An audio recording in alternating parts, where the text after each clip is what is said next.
Will the world's central bank digital currency be based on the XRP ledger? How is Ripple closing on a gigantic win? US regulators are coming for crypto. How will the future look? Stay tuned till the end of the video to find out. But first, we are giving away 50 XRP coins at the end of the month. All you need to do is to like the video, subscribe, and comment your thoughts on XRP in the comments section. Welcome back XRP Army. Let's grow the XRP Lab community by pressing the like button and subscribing to this channel to stay updated at all times. Ripple has been quite busy creating new central bank digital currency applications since it released the private version of its XRP ledger in 2021. The United States this week unveiled its digital dollar project at a think tank and included Ripple as one of its first technical sandbox program participants. One of the organizations that Ripple has partnered with this year is the Digital Euro Association in Europe, a think tank. Partner organizations like these help spread the word about the digital euro and help it flourish. The Bhutanese Monetary Authority and Ripple Labs launched the country-first central bank digital currency in September of last year. The digital Ngultram of Bhutan will be issued and managed by Ripple, which would facilitate international transactions. In November 2021, the blockchain forum worked together with the Republic of Palau to provide the island nation in the Pacific with assistance in the creation of a digital currency that is beneficial to the environment. Nevertheless, according to the statement, Palau digital currency will have properties that are more analogous to those of a USD-supported stablecoin than a central bank digital currency. 3 months ago, the blockchain company hosted its first online central bank digital currency hackathon, dubbed the Ripple Central Bank Digital Currency Create. The competition had around 483 people take part, all of whom developed central bank digital currency-related applications for a variety of uses. Some of these programs were intended to facilitate trade between central bank digital currencies and digital currencies. Because of this, central bank digital currencies are more convenient for everyday purchases. Others were meant to make it simpler for those who did not have bank accounts to do so. According to the information provided on the Central Bank Digital Currency Innovative website, the first batch of names on the finalist list will be accessible on September 8, 2022. Those that made it into this list would advance to the next round of the tournament. Can we expect Ripple to be the digital currency of choice for governments? The lawsuit is likely to be settled, and many people think it will end up in Ripple favor. Seemingly doing well in court, Ripple chief is confident that the case will be resolved by 2022. If Ripple is unsuccessful, the commission may be able to exert control over the whole cryptocurrency market.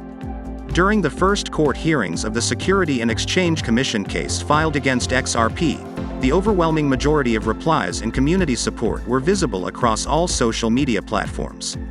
Users on social media started speculating and chatting even though there was absolutely no information to go on. As seen by a number of tweets, the vast majority of Twitter users are optimistic that Ripple will ultimately prevail in the court case. When the hearing was finally held on April 30th, attorney Jeremy Hogan tweeted, "Congratulations XRP people."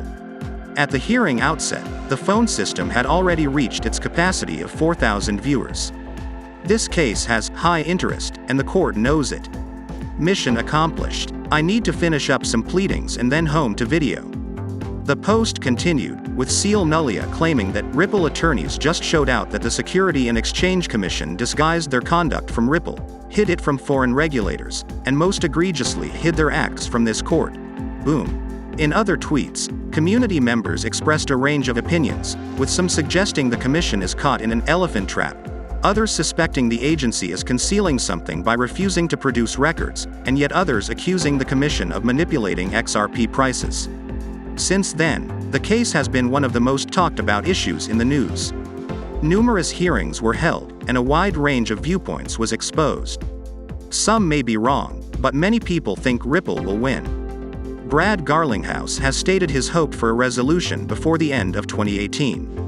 He also thought that the judge hearing the case was doing an excellent job of probing for evidence since he understood that the case was about more than simply Ripple. There are some who think XRP will win, others who think it will lose, and those who think the two sides will compromise. On the 16th of December 2021, a tweet from a cryptocurrency content provider said, XRP wins its legal fight versus the Commission. The Security and Exchange Commission is acting like a bully in school instead of safeguarding investors. If Ripple were to win, it would be great for business. According to John Deaton, the proprietor of Deaton Law Company and a former Marine, if Ripple prevails, only Bitcoin and XRP will be immune from scrutiny by securities authorities. Although at this point no firm conclusions could be drawn. If Ripple prevails, it might herald a revolutionary shift in the crypto business or lead to the publication of much-needed definitions and norms for securities and investment contracts. If Ripple is unsuccessful, it may pave the way for a more extensive investigation of other cryptocurrencies or lead to Security and Exchange Commission gaining regulatory control over the crypto business, all of which have been sought and hinted at by the Commission. If Ripple were to lose, though, there might be repercussions for XRP and its market. If Ripple is victorious, the same thing will happen. While it is impossible to know with absolute certainty how Ripple would do in either a win or loss scenario, this study should help. Where do you stand in this debate? The United States is moving toward crypto regulation, which will undoubtedly alter the course of the market. When assessing the present situation of crypto regulation in the United States, it is important to first differentiate between the government legislative and enforcement stances. This is comparable to contrasting official statements with actual government actions, and it is significant since the disparity reveals the government's genuine objectives with respect to the sector and asset class in question. There has been an uptick in crypto-related legislation proposals over the past 12 months, including the Responsible Financial Innovation Act by Senators Cynthia Lummis and Kirsten Gillibrand, Representative Josh Gottheimer's Stablecoin Innovation and Protection Act of 2022, Senator Pat Toomey's Stablecoin Trust Act of 2022, and the Digital Commodities Consumer Protection Act by Senators Debbie Stabenow and John Boozman. Significant changes to the crypto regulatory and business environment have been suggested by these laws, most of which have been viewed favorably by crypto industry players.